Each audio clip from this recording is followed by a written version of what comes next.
Donc, bonjour à toutes et tous, bienvenue à ce dernier webinaire mensuel de la professionnalisation. Aujourd'hui, en mois de décembre, on vous propose un nouveau sujet autour de l'insertion par le sport pour voir comment vos structures peuvent s'ouvrir à de nouveaux publics, diversifier leurs activités et du coup leurs ressources et potentiellement du coup avoir un réel impact sur vos territoires. Vraiment, l'enjeu, là, c'est d'aller un peu plus loin sur les aspects de professionnalisation qu'on a pu voir depuis le début de l'année sur les différents webinaire. Du coup, juste, je voulais revenir en préambule. Alors, on va avoir l'opportunité, la chance d'avoir deux témoignages. En préambule, on va avoir Charlotte Brunner qui travaille à l'Association nationale de la performance sociale par le sport, qui va nous parler de tous ces enjeux d'insertion par le sport et nous évoquer un petit peu ce qui est fait au sein de sa structure sur ces aspects-là. Et ensuite, on aura le plaisir d'accueillir Florent Janet, qui est le président du club Raid Évasion Azimut, qui pourra un peu vous témoigner de ce qu'il fait sur son territoire à travers ces enjeux. Au préalable, moi, je voulais revenir un petit peu sur les enjeux de professionnalisation, comme on a potentiellement pu le voir sur les différents webinaires. Si vous ne les avez pas vus, vous pouvez aussi regarder un petit peu en replay les différents sujets qu'on a pu voir. En effet, on a parlé aussi spécifiquement lors d'un webinaire du projet associatif et de l'importance du projet associatif pour votre structure. Et de se dire que finalement, c'était au cœur de tout, c'était transversal et que ça a engendré finalement une réflexion autour de la professionnalisation.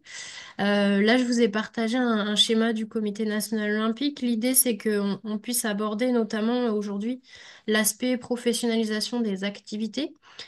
Puisque finalement, le fait de professionnaliser sa structure, c'est réfléchir à développer, à adapter finalement son projet associatif à son environnement.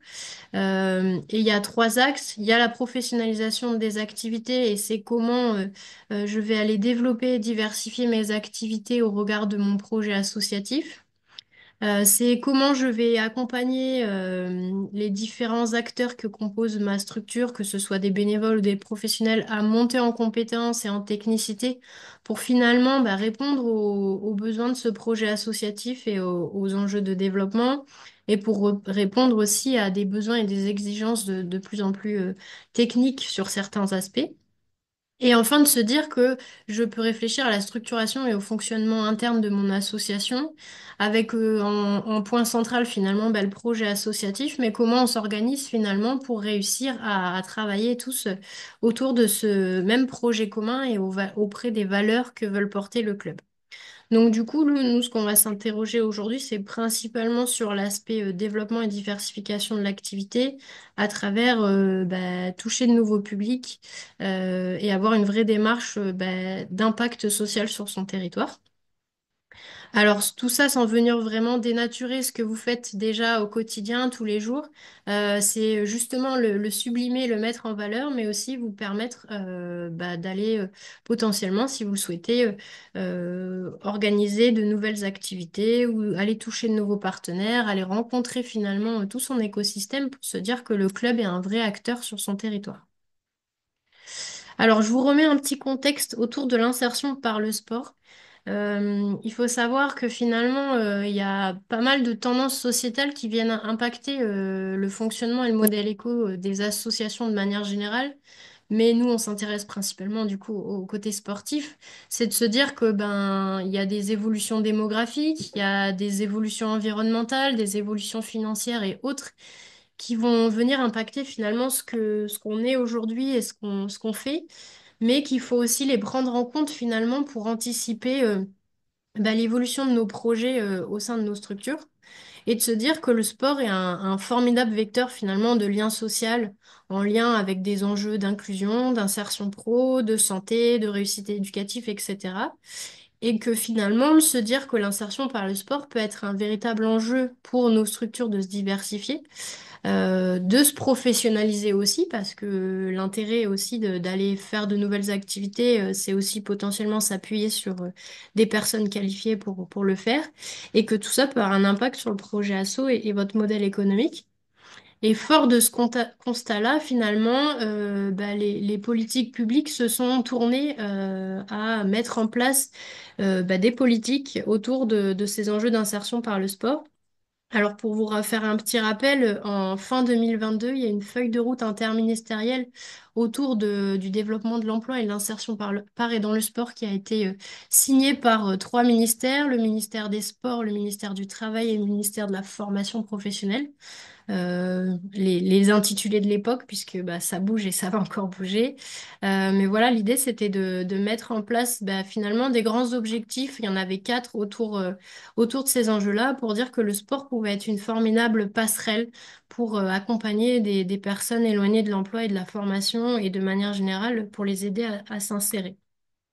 À la suite de ça, il y a eu un Grenelle de l'emploi et des métiers du sport qui a été organisé par le ministère des Sports en collaboration avec les deux autres ministères, où là, il y a 15 mesures qui ont été identifiées, notamment en lien avec les politiques publiques de l'époque sur le plein emploi, ce qui a permis de faire ressortir deux gros enjeux, la création de 100 000 nouveaux emplois et la multiplication par 5 des bénéficiaires des actions d'insertion par et dans le sport d'ici la fin du quinquennat et le lancement du réseau des clubs sportifs engagés qui a été aussi une pierre assez importante en 2024 sur ces aspects-là, mais je vais y revenir après. Il faut savoir qu'aujourd'hui, on compte 100 structures FF3 qui ont été, bah, qui ont été identifiées sur ce dispositif-là et qui se disent être une structure engagée. Et enfin, fin d'année 2023, le président de la République en personne a souhaité développer un dispositif avec une aide financière pour la création de 1000 postes d'emploi socio-sportifs, avec une aide à l'emploi de 20 000 euros par club par an sur 3 ans pour bah, finalement accompagner nos clubs à accueillir des éducateurs qui pourraient mettre en place des actions spécifiquement auprès des jeunes dans les quartiers, mais aussi de manière plus générale autour de l'insertion par le sport. Aujourd'hui, on a identifié neuf structures qui ont bénéficié de cette aide-là. Et enfin, nous, en mai dernier, on a lancé un accompagnement spécifique auprès de 6 clubs sportifs de la fédération. On les nomme les clubs sportifs engagés, comme on a pu le voir dans le réseau précédent. C'est de se dire qu'on va être une fédération pionnière pour être accompagné par l'appui d'experts pionniers et bah, experts des sujets d'insertion par le sport, comme peut l'être bah, Charlotte avec son association de la performance sociale qui nous accompagne dans ce projet-là, mais il y a aussi d'autres acteurs. Et c'est d'accompagner 6 clubs de différents territoires avec des projets complètement différents et un niveau de maturation aussi différent en fonction des sujets de l'insertion, mais pour montrer que voilà, nos clubs de triathlon peuvent aussi mettre en place des actions sur ces thématiques-là. Mais on reviendra après en détail là-dessus puisqu'on aura le témoignage de Florent notamment qui fait partie de ce dispositif-là. Donc voilà, pour vous dire que de manière générale, ça bouge aussi dans ce contexte-là et que nos clubs aussi doivent un peu suivre ce qui se passe pour potentiellement aussi être force de proposition pour les politiques publiques, mais aussi les politiques locales sur ces enjeux-là. Vous vous rappelez, côté club sportif engagé, donc c'est un dispositif qui a été créé, vous l'avez vu dans le cadre de la feuille de route insertion qui a été développée. Et donc c'est une plateforme maintenant qui est en ligne, qui permet finalement de se dire que le sport est là pour créer du lien, pour redonner confiance, pour permettre le recrutement potentiellement de personnes ou pour faire découvrir nos métiers ou des métiers extérieurs. Du coup, vous pouvez simplement aller sur ce site internet et identifier votre structure si vous souhaitez aller un peu plus loin sur ces enjeux-là, puisqu'on a vu qu'en 2024, pas mal des dispositifs financiers qui étaient proposés étaient uniquement fléchés pour les clubs qui avaient rejoint cette communauté. Donc, certainement que 2025 aussi sera dans ce même mood, donc ça serait pertinent que vous puissiez rejoindre et puis ça vous permet aussi d'avoir un niveau d'information assez important, de connaître des dispositifs financiers, de connaître des possibilités de formation et d'accompagnement, mais aussi vous inspirer sur des actions qui peuvent être déployées dans d'autres sports. Donc, je vous ai mis aussi la liste de nos 6 clubs qui sont engagés à travers l'expérimentation, si jamais vous êtes intéressé aussi pour échanger avec eux. Je vais pas plus m'étendre sur l'introduction. Je vais laisser Charlotte poursuivre, mais sachez que vous aurez accès à la présentation et aux différents liens qu'on vous présente. Du coup, Charlotte, ben, je te remercie de ta présence et je te laisse la main sur ta présentation. Merci beaucoup, Mélodie. Donc, du coup, bonjour à tous et à toutes. Donc, moi, c'est Charlotte Bronner. Je travaille à la NPSS, donc à l'Association nationale de la performance sociale du sport. Je suis responsable administrative et développement, enfin, de la structure. Et en amont, en fait, pour justifier peut-être ma position, j'ai été coordinatrice du programme Inclure par le sport, qui est un programme d'insertion sociale et professionnelle des jeunes en QPV mis en place avec 25 clubs sportifs en consortium avec 7 fédérations sportives différentes. Donc le but, ça a été de faire monter en compétence tant les fédés que les clubs sur les territoires en fonction des différents publics qu'ils rencontraient ou vers où ils voulaient aller. Donc, ça a été une expérimentation de 2 ans et à la suite de 700 jeunes ont été accompagnés, donc plus de 50% en sortie positive et durable vers l'emploi, étant 30% en réorientation de type mission locale ou autre pour aller vers un dispositif plus adéquat et plus adapté à leurs besoins à l'instant T. Donc, voilà pour la brève présentation. Oui, ce qui est aussi important de dire, je pense, et qu'on a pu échanger avec Mélodie, c'est que ma spécificité sur les projets est essentiellement liée, comme vous pouvez le savoir, donc, suite à cette présentation, à l'insertion sociale et professionnelle, notamment des jeunes, mais aussi de différents autres publics, et également à tous les publics qui sont en lien avec la féminisation ou les publics féminins différents, tels que éloignés de l'emploi, éloignés de la pratique sportive ou en grande situation de précarité. Donc, concernant notre structure, merci Mélodie. Donc, on a 3 missions principales. Donc, ça va pas être le sujet le plus important de mon intervention, mais il est important de comprendre que la NPSS, c'est une tête de réseau, et donc la tête de réseau principale des structures qui utilisent le sport comme outil de transformation sociétale. Donc, ces 3 missions sont de fédérer et animer un réseau, que ce soit des collectivités, des associations, des fédérations, des entreprises, des fondations qui adhèrent en fait à notre structure. Donc, le but dans l'animation, c'est par exemple mettre en place des webinaires thématiques comme Mélodie l'a fait aujourd'hui, ou également d'animer sur les territoires grâce à des afterworks où les structures en fait peuvent se rencontrer de manière un peu plus informelle pour échanger et créer des synergies en fonction de leurs ressemblances ou de justement leurs différences. Deuxième mission, c'est d'accompagner et d'outiller les structures, notamment grâce aux outils que nous mettons en place ou les partenaires qu'on a au sein de notre structure, comme on a pu voir précédemment avec Inclure par le sport. On mettait des outils en place de type tableau d'évaluation ou autre pour qu'ils puissent s'auto-évaluer sur leur projet et converser avec leurs partenaires, mais également des outils de communication où on mettait également des ateliers thématiques en place. Et là, c'est pas des webinaires, mais des ateliers où ils avaient des cas pratiques pour pouvoir monter en compétences, que ce soit sur la gestion de budget ou la création de son projet associatif ou comment s'adresser à des publics bien spécifiques. La dernière et troisième mission, c'est porter la voix en tant que tête de réseau. En fait, on se doit d'aller porter la voix de différentes structures qui sont adhérentes chez nous. Comme j'ai pu vous les citer, entreprises, fédérations, associations, collectivités ou autres, qui ont des besoins spécifiques en fonction de leur cible, en fonction de leur logique de structure. Et donc, on se doit d'aller porter la voix, que ce soit auprès des pouvoirs publics, mais auprès de nos autres adhérents pour que chacun puisse comprendre en fait les enjeux des autres. Voilà pour nos 3 missions. Donc, qu'est-ce que le sociosport? Qu'est-ce que la performance sociale du sport? Donc, c'est plusieurs thématiques qui touchent en fait à tout ce qui est extérieur à la performance sportive. Donc, concernant la performance sportive, donc il y a plusieurs thématiques, donc on en a ciblé 12. Et donc, suite à ces 12-là, je vais vous donner des exemples où vous pouvez pour la plupart cliquer sur les liens et pour garder en fait ces projets en tête s'ils vous intéressent plus particulièrement.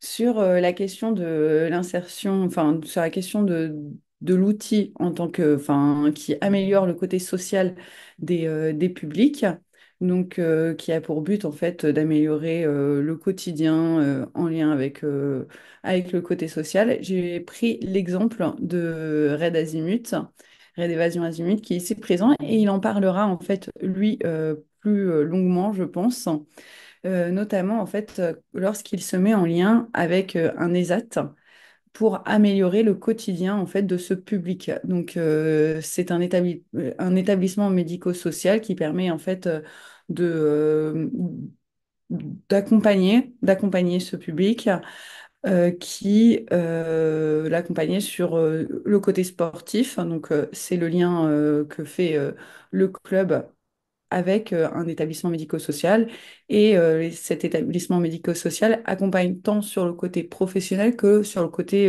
quotidien de son public.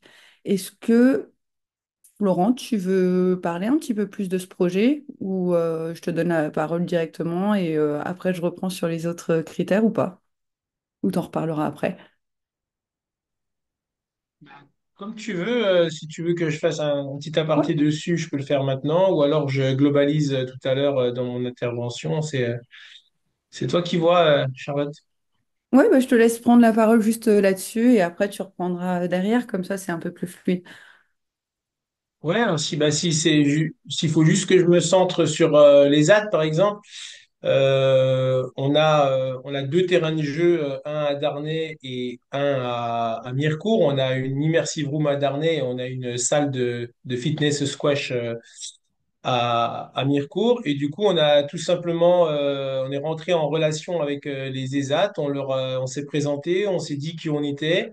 On leur a présenté nos outils, nos terrains de jeu et puis ce qu'on pouvait proposer.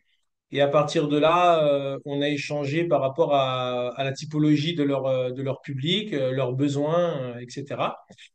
Et puis, bah, tout simplement, on a mis en place des créneaux où ils pouvaient nous rejoindre sur ces espaces-là. Et puis, des gens présents pour les accueillir, les encadrer et puis veiller sur eux. Donc, c'est des gens qui ont des particularités de santé. Par exemple, si je prends Benjamin, par exemple, qui est sujet aux crises d'épilepsie, on sait qu'il faut qu'il fasse du sport avec une intensité modérée, qui boive beaucoup pendant la séance, etc. Donc voilà, nous, on est là pour veiller à tout ça. Donc on reçoit les fiches de l'ESAT avec le profil des gens qui nous sont envoyés. Et puis nous, eh bien, on encadre ces gens, que ce soit au niveau de l'intensité, du contenu, des conseils, etc. Et là, on a un ESAT à Darney qui travaille avec nous et puis un ESAT à Mirecourt également. Donc voilà, et c'est un petit peu le même principe avec les autres entités pour lesquelles je vous brieferai tout à l'heure. Merci beaucoup, Florent. Donc, en deuxième point, il y a l'insertion professionnelle. Donc, pour illustrer, je voulais vous parler du projet qu'on a coordonné pendant 2 ans avec la NPSS. Donc, ce projet, comme je vous disais, il était en consortium avec 7 fédérations sportives différentes. C'était la première fois que cette fédération sportive différente se mettait en consortium ensemble pour travailler sur vraiment le côté de performance sociale ou le côté socio-sport et non pas performance sportive. Et donc, les clubs que nous accompagnons, en fait, parfois, ils n'étaient pas professionnalisés. Donc, ça a été pour eux un premier poste pour accompagner justement au quotidien ces jeunes où ils l'étaient. Et donc, dans ces cas-là, il leur a fallu former et accompagner ces structures-là. C'était des programmes que les jeunes suivaient où ils étaient indemnisés parce qu'ils avaient le statut de... En fait, ils suivaient une formation professionnelle, donc ils avaient le statut de stagiaire de la formation professionnelle, voilà. Et donc, suite à ce statut, ils étaient indemnisés à hauteur de 500 euros quand ils étaient majeurs et 200 euros à peu près quand ils étaient mineurs. Sur ces programmes, il y avait plusieurs activités parce qu'on ne souhaitait pas mettre que du sport en place et donc collaborer avec les structures locales. Ça pouvait être un club enfin, une association de théâtre, justement, une association de danse ou d'autres structures ou même des professionnels qui mettaient à disposition avocats ou autres, justement, pour intervenir auprès de ces publics. Le but était, en fait, dans un premier temps, remobiliser sportivement ces jeunes. De faire également le parallèle entre les compétences dans les activités sportives et physiques qu'ils pouvaient rencontrer et qui étaient transférables au milieu professionnel pour notamment qu'ils puissent avoir un peu plus confiance en eux et prendre conscience en fait des qualités qu'ils avaient. Et par la suite, après, il y avait la phase d'accompagnement qui était plus en lien avec les différents ateliers dont je vous ai parlé. Et pareil, par exemple, sur le match d'improvisation théâtrale, ils pouvaient travailler la prise de parole, la confiance en soi ou autre. Sur la question de basket, ils pouvaient travailler la communication, le leadership. Sur le canoë, ils pouvaient travailler sur le fait d'être dans un environnement complètement différent qu'ils ne connaissaient pas. Et donc, du coup, comment l'appréhender et puis voilà. Et après, derrière, là, il y avait une troisième phase qui était l'insertion professionnelle durable et donc qui était agrémentée soit de stages, d'immersion, de visites dans des cadres professionnels, de rencontres avec des professionnels. Et après, derrière, une insertion, que ce soit en formation ou en entreprise. Et il y avait une autre partie qui n'était pas considérée à l'intérieur du programme, qui était le suivi post-sortie, parce qu'il est important de savoir de ce que sont devenus ces jeunes. Donc voilà, n'hésitez pas après, si vous souhaitez poser des questions sur les différentes parties, je vais être un peu plus rapide sur les autres créneaux. Donc il y a la question de la précarité aussi. Donc là, je vous ai mis l'exemple d'Entourage au sport, qui est donc du coup une structure qui s'occupe de base des personnes sans domicile et qui a lancé dernièrement, là, cette année, son programme qui est Entourage au sport.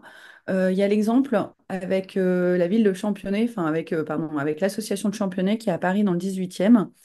Et le but de ce programme, c'est d'intégrer des personnes en grande situation de précarité, parfois sans domicile fixe, euh, au sein d'un club. Donc, ce club-là est formé et sensibilisé par la structure entourage qui est spécialisée dans ces publics-là et pour pouvoir en fait au mieux accueillir ces personnes-là qui ont besoin d'un accueil bien spécifique, mais après qu'ils soient intégrés au club pour créer de la mixité et également en fait faut savoir c'est que Entourage paye la licence sportive la première année du public. Donc voilà, vous pourrez cliquer sur le lien sur la question de l'intégration. Donc il y aura Terrain d'avenir que vous pourrez aller voir. Donc Terrain d'avenir est un consortium encore de plusieurs structures qui se déroulent en Île-de-France. Donc notamment avec la Ligue de taekwondo d'Île-de-France. Il y a Kaboubou, il y a Emmaüs et d'autres structures, Emmaüs Solidarité, donc qui se sont mis en lien justement pour accompagner les publics jeunes déplacés, donc souvent issus de l'immigration, et de leur proposer que ce soit des activités sportives au quotidien. Ils ont des plannings au quotidien qu'ils peuvent suivre justement pour les intégrer plus facilement, pour leur faire enfin, toujours les bénéfices qu'on peut voir dans le sport, prendre confiance en soi, apprendre aussi parfois la langue française ou des spécificités et d'autres ateliers qui leur permettent derrière soit de se former dans le champ du sport ou autre. Il y a le développement durable. Donc, par rapport à ça, je vous ai mis le lien avec les étudiants en STAPS, donc qui est la STAPS. Ils ont mis en place dans plusieurs villes des friperies Sport Planète.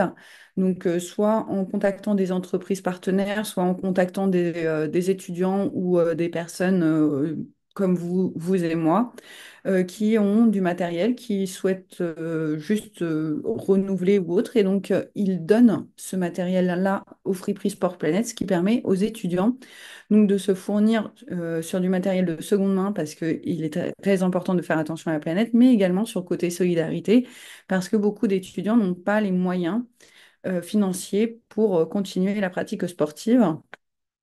De plus, en fait, ce qu'il faut savoir, c'est que bah, il y a un véritable enjeu sanitaire en fait derrière ça, parce que beaucoup d'étudiants en fait ne pratiquent plus de sport une fois qu'ils sont sortis du système scolaire, donc collège, lycée, et qu'ils sont à l'université malgré les tarifs, hein, parce qu'ils ne sont pas en moyen de se fournir le matériel, mais ça a un impact également sur leurs cours. Parce qu'un étudiant qui fait plus de sport, c'est un étudiant qui évacue aussi. Et donc, du coup, il est prouvé qu'il y a plus de réussite chez les étudiants sportifs, hein, au niveau universitaire que chez les étudiants non sportifs. Et en plus, lorsqu'on voit qu'au quotidien, ils sont plus de 8 heures assis en amphithéâtre sans bouger, il est important de les remettre en activité pour garder ces bonnes habitudes. Donc, en point 6, on vous a mis le côté justice. Donc, je vous ai mis le projet en lien avec l'UFOLEP, qui est une fédération affinitaire que certains connaissent parce que parfois il y a des doubles affiliations, que ce soit sur les fédés, sur différentes fédés. Et donc, la PJJ, qui est la protection judiciaire de la jeunesse. Et donc, plusieurs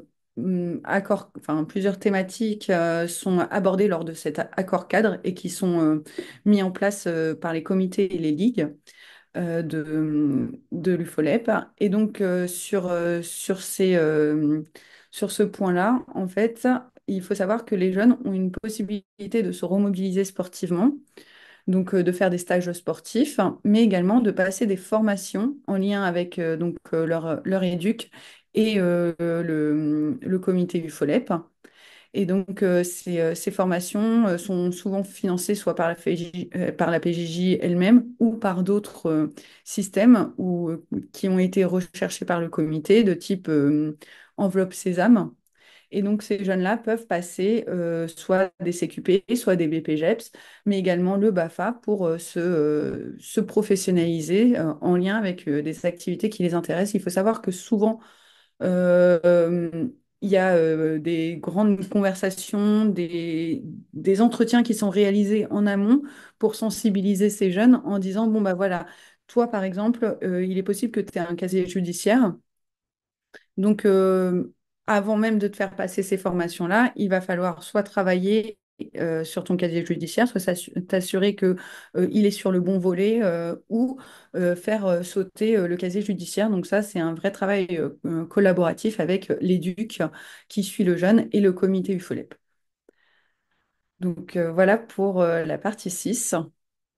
La partie 7, donc il y a la question de la santé. Donc j'ai voulu vous mettre en avant un club avec lequel on travaille donc sur l'accompagnement, qui est le club de Mâcon, et qui lui met en place un événement en mois d'octobre, qui est sur l'Octobre Rose. Et donc cet Octobre Rose permet de faire un zoom sur la question du cancer sur les publics féminins, donc notamment le cancer du sein. Et donc, c'est un moment de sensibiliser les personnes, donc que ce soit des femmes ou les entourages, pour continuer à véhiculer et à travailler sur ces questions-là, pour en fait soit aller faire des tests ou se renseigner pour éviter ou être pris en charge le plus rapidement possible lorsque il y a un cancer pour favoriser en fait juste les soins.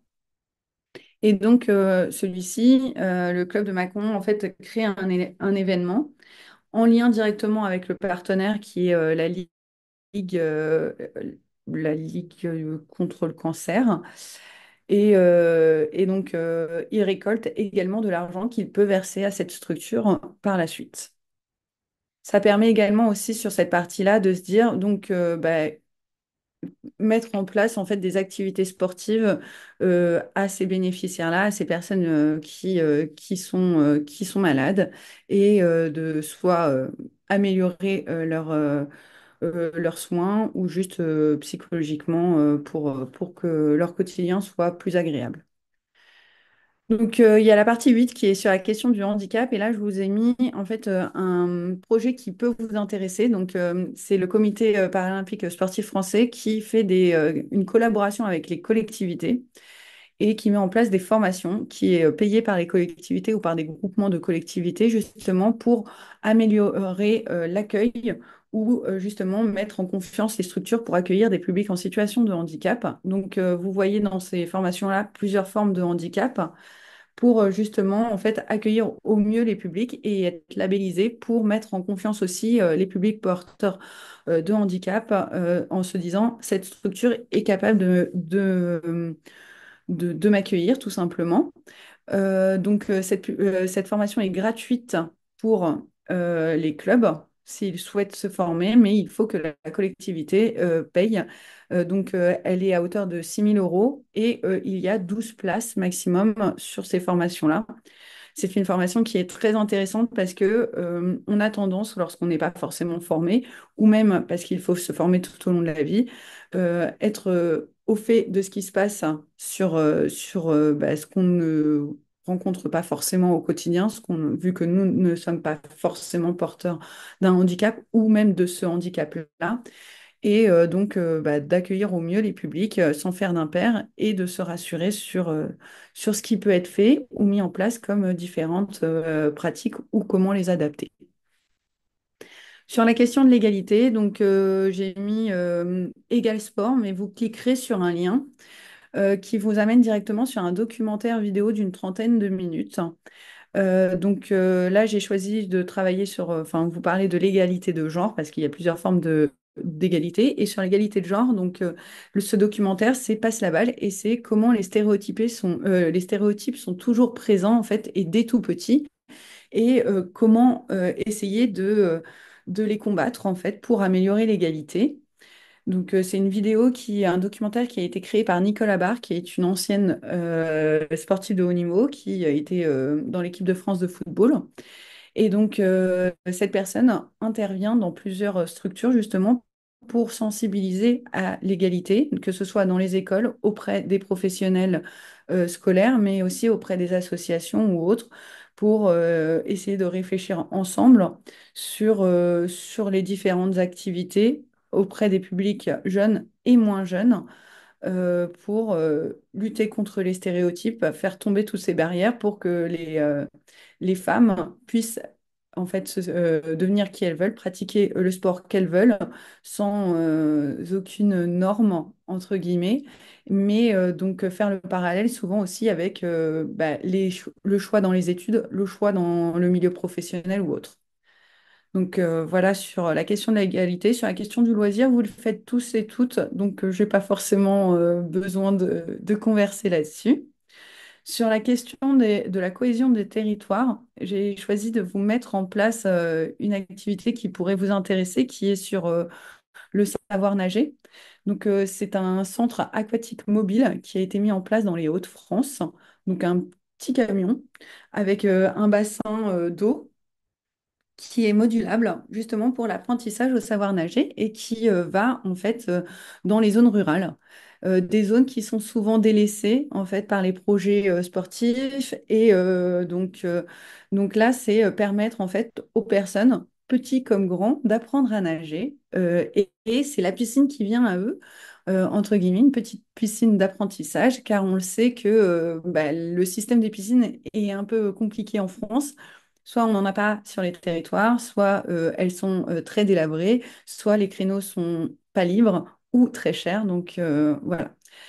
Voilà pour la partie 11. La partie 12, j'ai souhaité vous mettre en valeur un projet ou une association sportive concernant l'activité football met en place en fait des activités au sein de l'école en périscolaire, mais également en fait derrière travaille fait de l'aide aux devoirs. Donc que ce soit bénévole ou autre en fait accompagne ces jeunes justement pour que ils réussissent autant dans le sport qu'à l'école et garder le lien avec ces jeunes.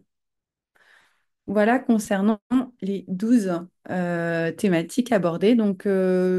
Juste pour aller plus loin, nous, on met en place quelques outils, comme j'ai pu vous parler, donc des webinaires, mais aussi de l'accompagnement de projet, du plaidoyer et la newsletter de la NPSS, qui répertorie en fait souvent des clubs, des entreprises, des structures qui font, et comme ça vous pouvez être inspiré, mais également des appels à projets. Et ce que Mélodie a pu vous dire au début, c'était la question de France Travail. On a été lauréat de deux appels, enfin de deux marchés, donc avec les clubs sportifs engagés. Et donc cette expérimentation, pour l'instant, commence sur l'Île-de-France et PACA, et donc sera certainement ouverte derrière. Donc on met en place des webinaires thématiques, notamment sur la thématique que l'on voit aujourd'hui. Donc, bah, je vais laisser la parole à Mélodie et à Florent par la suite. Et merci beaucoup. Et si vous avez des questions, n'hésitez pas. Merci beaucoup, Charlotte. Ouais, on pourra, si vous le souhaitez, après échanger à la fin. Ce que je propose, c'est qu'on puisse aussi échanger avec Florent. Vous le voyez là, alors Charlotte a essayé d'illustrer au maximum les différents items et différents types de publics et de d'axes vers lesquels vos structures vont déjà ou peuvent aller. L'idée, c'est pas de vous faire peur et de se dire qu'il faut aller sur tous ces axes, mais de se dire que potentiellement déjà vous faites sûrement des choses.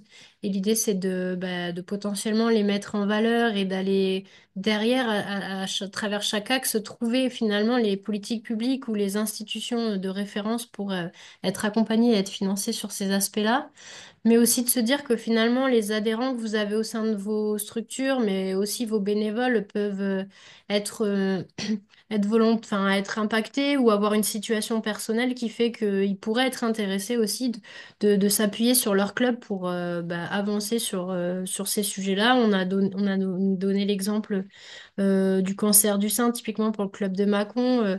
Voilà, c'est aussi des femmes en interne qui souhaitaient être à faire des choses sur ces sujets-là. Donc voilà, c'est de se dire que au-delà de ce que vous faites déjà au quotidien autour de la performance sportive, c'est que la pratique du triathlon peut aussi se nourrir et être adapté pour accompagner des publics divers sans venir dénaturer ce que vous faites déjà, mais de se dire que voilà, vous pouvez avoir une opportunité ou s'appuyer sur un adhérent ou une personne de votre territoire pour lancer finalement une action autour de ces 12 thématiques-là. Du coup, ce que je vous propose, c'est qu'on puisse rentrer vraiment dans l'illustration concrète avec un club de triathlon et remercier Florent pour sa collaboration aujourd'hui et puis son implication aussi au quotidien sur ces enjeux-là et dans le cadre de l'expérimentation, puisqu'il fait partie d'un des 6 clubs qui est accompagné aujourd'hui par notre réseau Impact Social et la NPSS. Florent, je te laisse la main.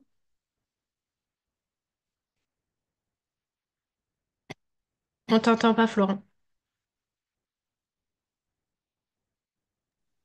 Oui, j'avais coupé C'est mon bon. micro parce que j'avais plein de gamins dans le gymnase là. C'était le bordel. Oui, bonjour à tout le monde. Oui, effectivement, donc je suis président de Raid Évasion Azimut et je peux vous raconter un petit peu en retour d'expérience comment le club s'est construit et comment il est entré petit à petit dans le sport engagé. L'idée justement, c'est de vulgariser les choses et de montrer qu'on peut y rentrer sans prise de tête et sans stress. Nous, à la base, on était un tout petit club de 5 6 personnes qui était basé sur la performance. Donc, chacun avait ses objectifs sportifs. On faisait de la préparation sportive. Et puis, on a eu l'opportunité de rentrer en partenariat avec un collège pour ouvrir une section sportive RAID.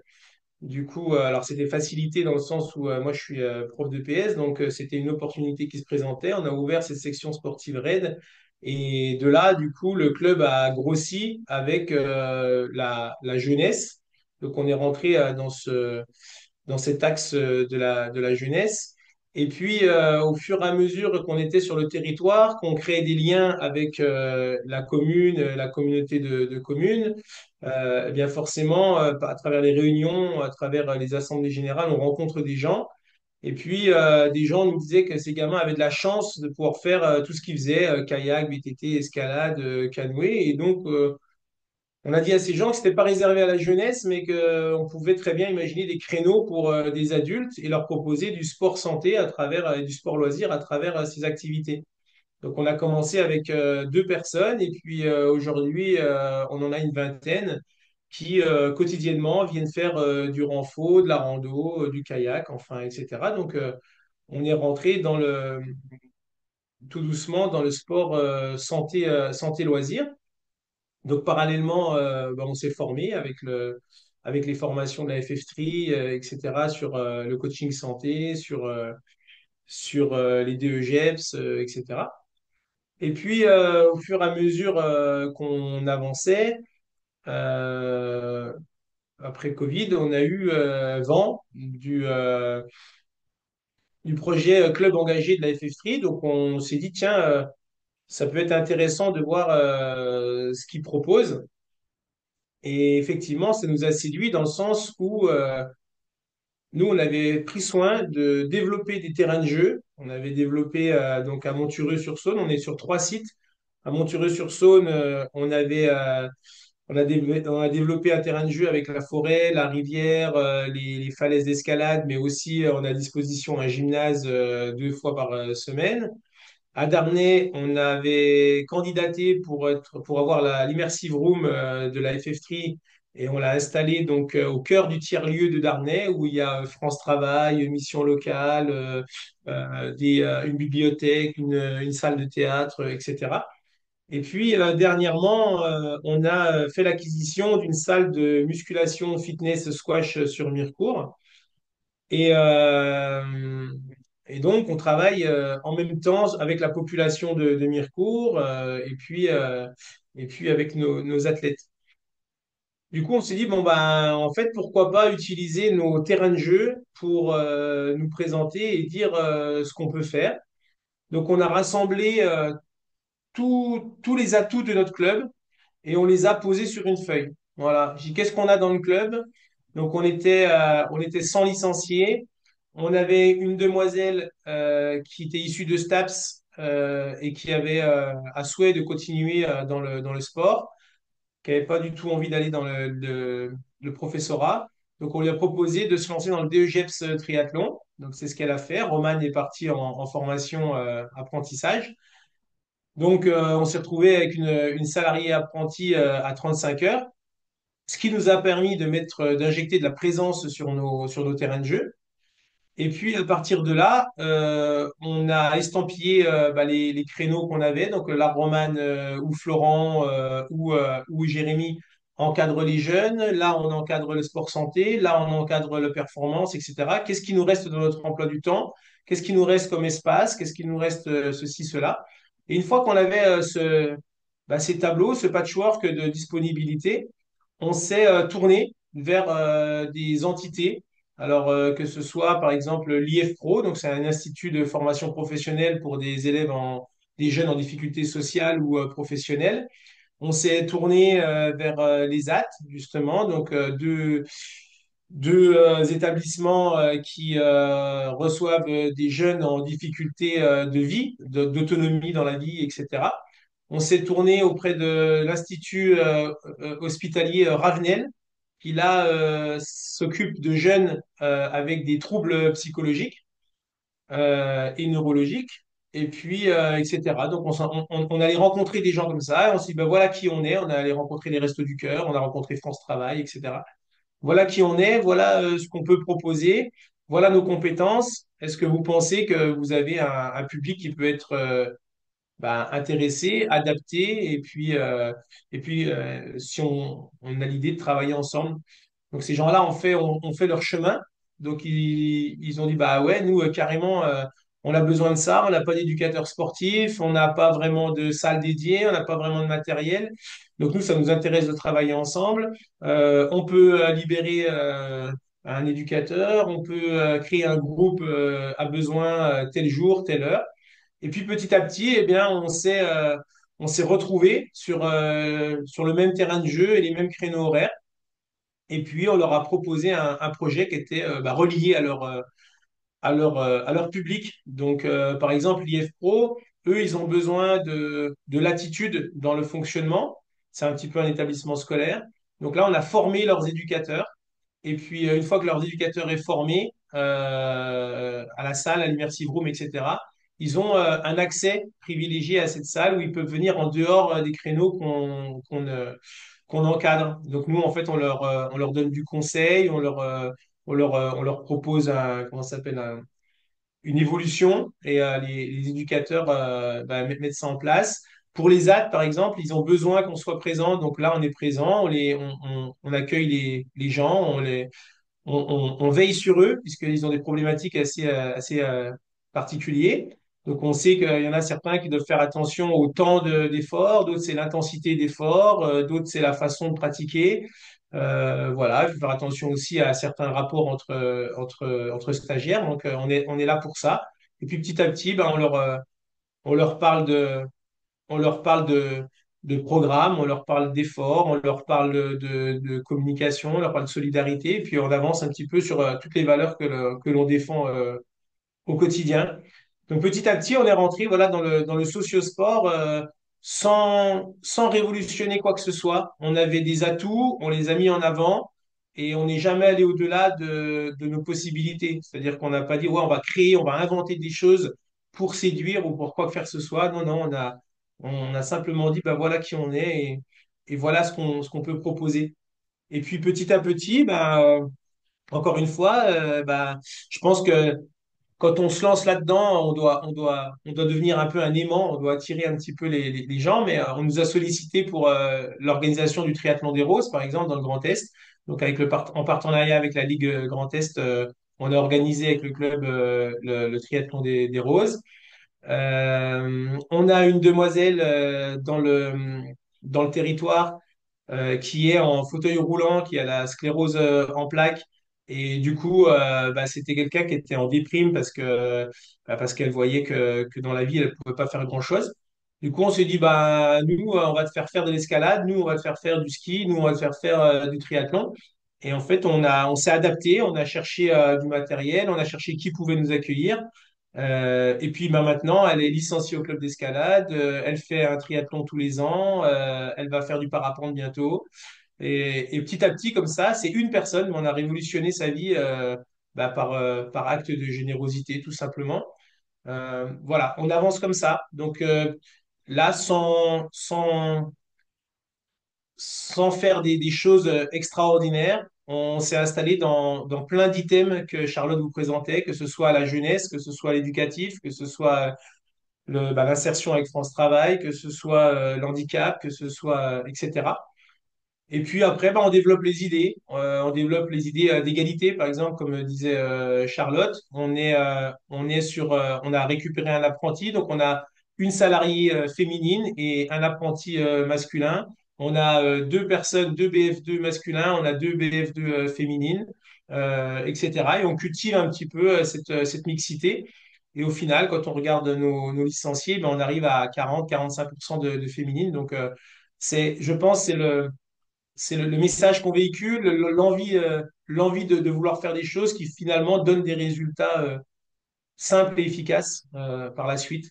Donc voilà. Et puis ben, pour finir, il y a toujours le nerf de l'argent là-dedans, forcément. Euh, pour finir, eh ben, nous, on est un club, on a envie d'être soutenu par les institutions, donc on va chercher des subventions, mais on a envie aussi de gagner une certaine autonomie. Donc, à la base, on est allé chercher toutes les subventions qui étaient possibles. Alors, la cohésion sociale du comité départemental des Vosges, l'impact 2024 au niveau gouvernemental de l'ANS, etc., etc. Et cetera. Et puis, ensuite, on organise un gros triathlon et puis deux autres manifestations qui nous apportent à peu près 20 000 euros de recettes par an. Et puis, on s'est mis à développer donc, cette salle de musculation fitness qui nous permet également de dégager 10-12 000 euros, 12 000 euros par an. Ce qui fait que, bah, en étant autonome plus l'aide de certaines subventions, on arrive à pérenniser sereinement notre emploi salarié. Et en plus, là, du coup, cerise sur le gâteau, on a réussi à prendre deux apprentis cette année. Donc, on se retrouve avec 3 fois 35 heures de disponibles pour le club, chose qu'on ne pouvait pas trop imaginer il y a 3 ans. Et finalement, simplement en structurant les choses, eh bien, on est passé d'un budget de 30 000 euros à un budget de 200 000 euros en 3 ans, quoi. Voilà. Et on n'a rien révolutionné, on n'a rien inventé. On s'est juste dit, bah, on observe les gens, on échange avec les institutions, on regarde les opportunités qui se présentent et puis on construit avec les moyens du bord. Et finalement, les moyens du bord apportent des autres moyens qui apportent des autres moyens. Et finalement, on s'aperçoit que les choses deviennent pas si compliquées que ça. Alors, je vais pas vous cacher que c'est chronophage, je vais pas vous cacher que c'est énergivore, mais après, quand on est une bonne équipe et qu'on arrive à se redistribuer le travail et puis à être bien coordonné, on se retrouve avec un club ultra dynamique.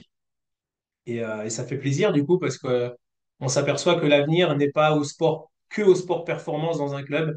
Bien sûr, il y a la performance, bien sûr, il y a la jeunesse, c'est un gros socle la jeunesse, mais le sport santé et le socio-sport, je pense, sont deux grands axes à développer dans les années futures pour maintenir une association costaud et puis, comme, euh, comme avec le travail avec Charlotte et Mélodie, par exemple, ça nous permet d'aller chercher des subventions hors champ du sport. Voilà, des subventions auprès de France Travail et des subventions auprès de différentes institutions qui, à la base, ne sont pas reliées au sport. Et voilà, il y a des choses à aller chercher. Voilà, je sais pas si j'ai bien résumé toute la situation. Il y aurait beaucoup de choses à dire, mais je pense qu'il est plus intéressant ensuite de répondre à vos questions si, s'il y a des choses qui vous ont tilté euh, que de, que de trop parler. Super, merci beaucoup Florent, c'est top. Ouais, ce qu'on vous propose, c'est pour ceux qui sont présents, si vous le souhaitez, faire un petit temps de questions-réponses, soit auprès de Florent, soit auprès de Charlotte. Donc, les questions sont ouvertes.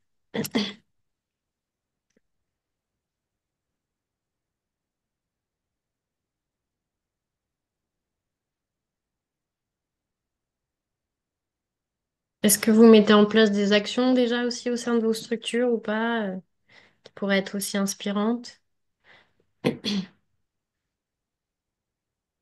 Oui, bonjour Virginie. Oui, bonjour Félix. Oui, Félix, vas-y. Oui, donc sur la Guadeloupe dans les Outre-mer, donc nous avons commencé à mettre en place et d'aller chercher un financement pour pouvoir faire démarrer tout cela avec France Travail, avec la mission locale. Par contre, nous rencontrons des difficultés aujourd'hui et ça peut-être que certainement quand on débute c'est ça, c'est que les jeunes ne répondent pas. Donc on a les structures, on a des structures pour pouvoir de créer des flyers pour que les jeunes puissent venir. Mais on a débuté depuis le 3 décembre avec Mission Locale et France Travail. Et sur 10 jeunes, pour le moment, on a un ou deux qui viennent. Peut-être que ça va prendre avec 2025, mais c'est une difficulté pour nous pour qu'ils viennent sur les supports qu'on leur propose. Par le biais du triathlon, par les activités qu'on met en place, par des rencontres d'ateliers en salle à la Ligue, mais c'est également sur des sites pour pour la santé, le sport bien-être. Donc, nous avons associé à cette démarche la possibilité pour développer la confiance en soi, c'est le neurofeedback, qui est quand même un outil que nous devons mettre à leur disposition pour pouvoir leur permettre d'avoir un cerveau plus performant à ce niveau-là. Donc, voilà.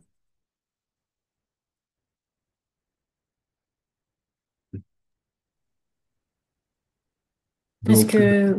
je me fais Ouais, accompagner par cela avec le cabinet Norslen depuis 2 ans. Et depuis 2 ans, on est un peu plus à l'affût des projets qui nous concernent, qui sont beaucoup plus adaptables sur un moindre coût au niveau de la Guadeloupe. Donc voilà, ce sont des difficultés de terrain, mais comme il dit Florent, hein, si on veut faire des omelettes, il faut casser des œufs, donc il faut y aller progressivement et d'avoir une démarche avec les ressources que nous possédons actuellement. Nous avons quand même 3 salariés, deux jeunes sur le terrain, et un emploi socio-éducatif qui est arrivé depuis le mois de juillet et sur le développement également pour la partie administrative avec notre jeune. Donc voilà, on essaie de travailler le mieux possible pour pouvoir impacter un public qui est pour le moment est laissé pour compte et qui ne trouve pas d'intérêt encore de revenir par le biais du sport, de s'insérer dans ce mouvement social. Si Nelly peut ajouter quelque chose encore dessus, si elle est là. Non? non, elle n'est pas là, non. D'accord. OK. Donc Après, voilà. Ouais, je trouve que c'est super intéressant, Félix. Et quand tu dis que les jeunes ne répondent pas encore, on sait que c'est la grosse problématique de notre époque, hein. C'est-à-dire que la société fait que les jeunes sont de moins en moins actifs et nous, notre rôle un peu ingrat, c'est de réussir à raccrocher un maximum ces jeunes eh bien, au mouvement sportif et à toutes les valeurs que ça peut leur apporter. Alors, c'est sûr, toi, tu parles de 1 ou 2 sur 10. Ben, moi, je pense que 1 ou 2 sur 10, ben, c'est déjà une belle C'est déjà bien. récompense, dans le sens où, tu vois, nous, c'est pareil, dans chaque institut qu'on va chercher, en fait, c'est chaque institut qui nous amène les jeunes, c'est-à-dire que c'est pas vraiment nous qui allons séduire les jeunes, c'est l'institut qui dit, bah voilà, on a une association qui veut travailler avec nous, on va aller les découvrir, on va le faire, donc ils nous amènent à chaque fois des cohortes de 8, de 10, de 12 jeunes. Et effectivement, au bout d'un moment, ça devient du volontariat et là, ben, on a une perte de pratique. Mais par contre, il y en a toujours 3, 4 qui restent et du coup, c'est ça qui traduit le positif de notre action. Et puis, ma foi, comme je dis, on a plein de choses à faire, mais on ne sera jamais magicien. Et, euh, et je pense qu'à partir du moment où on met la bonne volonté pour proposer nos projets et puis que les institutions et les structures répondent en nous apportant les jeunes, je pense qu'on a déjà fait un bon bout de chemin. Et puis après, voilà, il faut espérer que la séduction de ceux qui vont rester opère vis-à-vis des autres, c'est-à-dire que les jeunes ensuite rentrent dans leurs instituts en disant ouais, bah, c'est cool, on se fait plaisir, voilà, c'est une bonne ambiance, et puis on en raccroche un de plus, puis on en raccroche deux de plus, et en donnant le temps au temps, on arrive à faire grossir les rangs. Non, mais je suis totalement d'accord avec toi, Florent. Et effectivement, c'est petit à petit qu'on a à pouvoir se développer. On a commencé l'année dernière avec les 2 heures à l'école avec les jeunes. Donc, ça avance, ça prend. Il y a un deuxième collège qui s'est inscrit déjà. Et là, on est avec les missions locales cette année, en cette fin d'année, pour pouvoir faire partir. Mais effectivement, c'est eux qui font la démarche. Ils nous envoient la liste des jeunes avec nos numéros de téléphone. On crée un groupe WhatsApp. On essaie de rentrer en contact avec eux, mais c'est aussi peut-être leur mobilité sur le territoire qui leur font défaut et que pour le moment, ça commence, mais on ne désespère pas parce que c'est une solution, c'est une porte ouverte pour ces jeunes-là et de leur proposer une possibilité de repartir. Donc Merci voilà. Félix pour ton témoignage. Est-ce qu'il y a une autre question ou un témoignage? On a dépassé de 3 minutes, mais je voulais savoir s'il y avait une volonté d'échange. Non, je reviendrai vers Florent si nécessaire, puisqu'il a fait pas mal de choses et avec des petits moyens. Donc, nous, on est en train de se construire. Donc, je pense que ces webinaires nous vont nous permettre de rentrer en contact et d'être plus, je dirais, en collaboration pour pouvoir mettre en place sur nos territoires. Donc, voilà. Oui, et puis dans le cadre de l'expérimentation des six clubs engagés dont fait partie Florent, nous allons, enfin l'expérimentation se termine fin mars au printemps. L'idée c'est qu'on puisse aussi valoriser nos six clubs et les actions qu'ils auront pu mettre en place dans le cadre de cet accompagnement. Donc ça permettra aussi de parler au plus grand nombre à ce moment-là sur ce que ça a permis de générer pour les clubs. Je te laisse répondre, Florent. Oui, ce sera avec grand plaisir qu'on restera en contact, Félix. C'est un peu l'objectif de pouvoir créer des liens à distance et puis faire des échanges d'expériences. Je pense que l'échange d'expériences vaut tout l'or du monde parfois. Eh bien, merci beaucoup. Donc, Super. Alors juste, je vous partage quatre petits liens, mais on vous enverra la présentation. Donc sachez que côté fédération, donc nous, au vu de tous ces sujets, je travaille avec Virginie Renou aussi, qui est sur la responsabilité sociétale des organisations. Vous pouvez trouver sur la FF3, sur nos engagements insertion par le sport, du coup, une présentation des clubs sportifs engagés, une présentation de l'expérimentation en cours et puis le détail des projets que font nos six clubs. On a une petite vidéo aussi de Red Azimut et de Best Saint-Nazaire Triathlon, donc pour illustrer ce qu'ils font. Sur le site de la professionnalisation, il y a une page spécifique sur l'impact social par le sport aussi que vous pourrez aller consulter. Je vous partage le site aussi de l'impact social par le sport, sport et inclusion. Vous trouverez pas mal d'outils et de ressources là-dessus, notamment aussi un aspect financier, puisque en fonction des aides et des mots-clés que vous pouvez rentrer et des territoires, avoir des aides financières directement fléchées, et puis le lien vers les Mélodie, clubs sportifs engagés. Oui, Charlotte. par rapport à l'impact social par le sport, ce qui peut être intéressant s'il reste des places, si vous êtes intéressé par cette thématique, n'hésitez pas à vous renseigner parce que fin janvier, du 30 au 31, en fait, ils ont leur journée de formation, de sensibilisation qui mettent en place donc à Nantes. Et c'est toujours intéressant d'y participer parce que là, vous rencontrez plein de structures et vous écoutez pas mal de choses. Donc, et ça permet de pas mal monter en compétences rapidement. Et ça motive. Voilà. On va recevoir l'invitation ou pas? Bah, c'était sur les réseaux, alors je pourrais vous l'envoyer si vous voulez, sous Oui, réserve ça qu'il nous reste des intéresse. places encore. Mais en tout Ça nous cas, intéresse de participer à ce visio, puisque c'est le déplacement, c'est beaucoup plus coûteux pour nous. Et que tant qu'il y a des ouais. formations qui sont en ligne comme ça, c'est préférable pour Alors nous. ce À sera en cette heure-là, c'est pas présentiel mal. là sur les journées que présente Charlotte, c'est des journées en présentiel, hein. En présentiel, Euh, d'accord. voilà, la fédération y participe et justement sera témoin aussi dans un des ateliers, mais on pourra vous partager les comptes rendus de ces journées-là en tout cas. OK.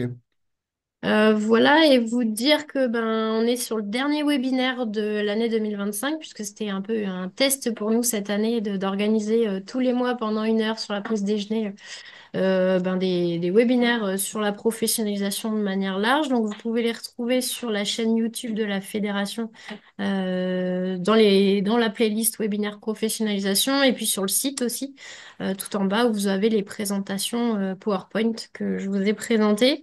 Je vous enverrai un petit sondage. Alors là, on n'est pas nombreux, mais dans le cadre d'une newsletter dédiée au club, peut-être pour un peu avoir votre avis sur ces webinaires de cette année et aussi voir si on continue l'année prochaine sur ces formats-là. Mais je suis ouverte si vous avez 2 minutes pour un peu avoir votre avis sur ceux qui ont pu suivre des webinaires cette année et puis voir si vous êtes intéressés pour l'année prochaine. En fait, c'est ma première participation. J'ai été chercher sur le site de la FF3 et j'ai vu qu'il y a un webinaire et je me suis inscrit d'office dessus. Mais effectivement, je n'ai pas eu l'occasion de participer avant. Mais je pense que ces webinaires restent un tutorat qui sera formidable pour nous pour se former sur le terrain. Ça marche, merci Félix. Est-ce que, avant de conclure, il y a d'autres remarques ou questions? Ben, en tout cas, je voulais vous remercier pour votre participation. Un grand merci à Charlotte et Florence pour ces témoignages-là.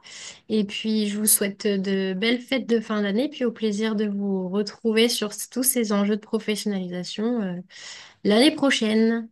Merci à tous et à bientôt. Merci, ben, bonne fin de journée à vous. Merci OK. beaucoup. Merci à tout le Au monde.